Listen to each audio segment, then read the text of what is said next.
relativism to ethical relativism, from different cultures have different values to no set of values is any better or worse than any other, and perhaps from there to it would be wrong to judge. I think that anyone who has never been tempted by relativism in all of these forms has something morally wrong with them. They have never matured intellectually. But I also think that anyone who remains satisfied with some of the relativistic positions we've talked about also has something morally wrong with them. They too haven't matured intellectually. How good is the standard relativistic argument? Let me remind you how the argument runs. There are 3 steps in what's offered as a proof, each of which is supposed to lead logically to the next. So step 1, different cultures differ in their fundamental ethical beliefs. Step 2, so an action right in one culture may therefore be wrong in another. There are no universal moral truths. What's right and wrong varies from culture to culture. To step 3, it's therefore wrong to condemn or pass judgment on those with different ethical values. Now, when examined carefully, it's clear that this argument is a bad one. It's simply not the proof that it purports to be. Let me outline 3 ways in which the argument fails. Here's the first problem. Step 1 is different cultures differ in fundamental ethical beliefs. Step 2 concludes that there are therefore no universal moral truths. In order for the argument to get even as far as that second step, the claim that there are no universal moral truths, it isn't enough that there are some differences in fundamental ethical beliefs. In order to get to a conclusion that there are no moral truths across cultures, we would at least need a premise that there is no ethical agreement that holds across cultures. Is there that much ethical disagreement between cultures? All of the classical sources, Sextus Empiricus, Montaigne, and the Marquis de Sade, all of them offer a string of intriguing anecdotal stories about surprising cultural disagreements. In order to establish an unqualified descriptive relativism, however, one would have to show that absolutely every ethical claim made in some culture is contradicted in some other culture. Are things that different? Is there really a culture that believes, for example, that the ethical thing to do is to kill children for sport? Is there a culture that takes it as an ethical truth that one ought always to try to harm oneself? Or that we have an obligation to lie to each other whenever possible? Is there a culture that prohibits the passing on of cultural traditions?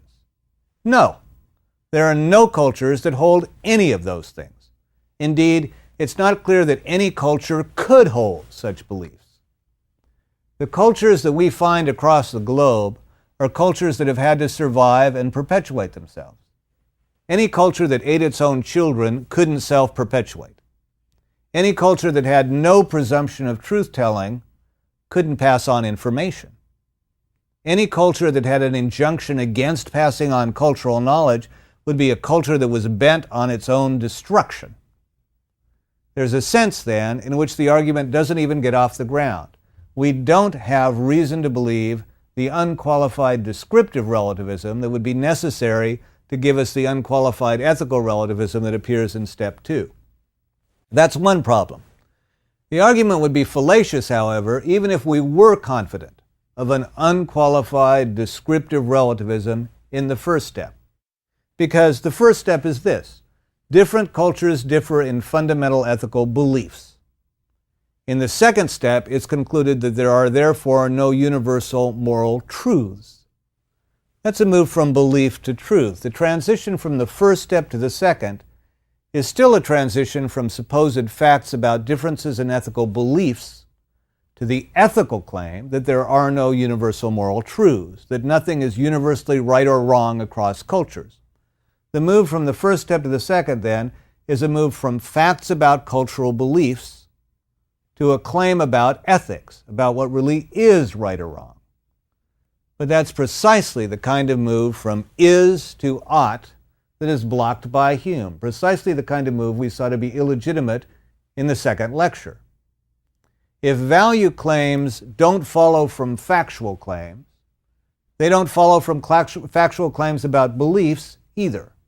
So on that analysis, step 2 just doesn't follow from step 1. The move from step 1 to step 2 is also a move from statements about beliefs to statements about how things really are. But wait a minute. It doesn't follow from the fact that different cultures disagree about whether the earth is flat, that there's no geological fact of the matter. It doesn't follow from the fact that different cultures disagree about whether infants inherit characteristics from both parents. Remember Malinowski's Trobrianders, for example. It doesn't follow from that there are no biological facts regarding genetic inheritance. And in precisely the same way, it doesn't follow from the descriptive fact that there are cultural disagreements regarding ethics that there's no ethical truth applicable across cultures. The move from disagreement in belief to claims regarding reality independent of belief, that's as fallacious in the ethical case as it is in the others. So the first problem is that step 1 doesn't hold in the universal form that would be required. The second problem is that the move from step 1 to 2 would still be fallacious even if it did. A third problem is in the move from the second step to the third, from ethical relativism to prescriptive relativism. Step 2 is the claim that what's right and wrong varies from culture to culture, that there are no universal moral truths. Step 3 is the conclusion that it's therefore wrong to condemn or pass judgment on those with different ethical values. Now, we have not established the universal ethical relativism of step 2. But even if we had, the move from step 2 to step 3 couldn't possibly be correct. The claim in step 2 is that there are no universal moral truths, that nothing is universally right or wrong. The claim in step 3 is that there is something that is always wrong, the act of passing judgment on those with different cultural values. So far from step 2 leading to step 3, those two claims cannot possibly be true together. Far from supporting prescriptive relativism, ethical relativism contradicts it. If it's always wrong to pass judgment on others, then there's something that's always wrong. On the other hand, if nothing is universally right or wrong, it cannot be universally wrong to pass judgment on another culture. What I defended at the beginning of the lecture was a qualified rather than a universal form of ethical relativism. I defended the claim that there are some things, the ethical status of which genuinely differs with cultural context. Because I think that qualified claim is right, I also think a qualified form of prescriptive relativism is right. I think it's wrong to pass quick or precipitate judgment on those who have different values. I think it's wrong to peremptorily try to make them conform to one's own.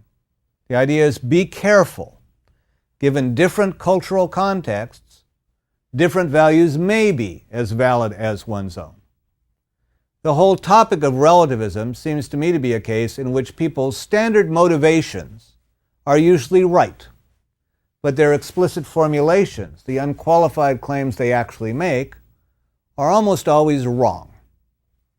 In unqualified or universal form, both ethical and prescriptive relativism turn out to be deeply contestable, and the argument that's standardly used to support them is a tissue of fallacious reasoning. In qualified form, on the other hand, ethical relativism seems right. In qualified form, prescriptive relativism expresses a laudable motivation and an important ethical principle. It amounts to a plea for cultural sensitivity and a warning against precipitate judgments. And that seems to me to be the right ethical attitude.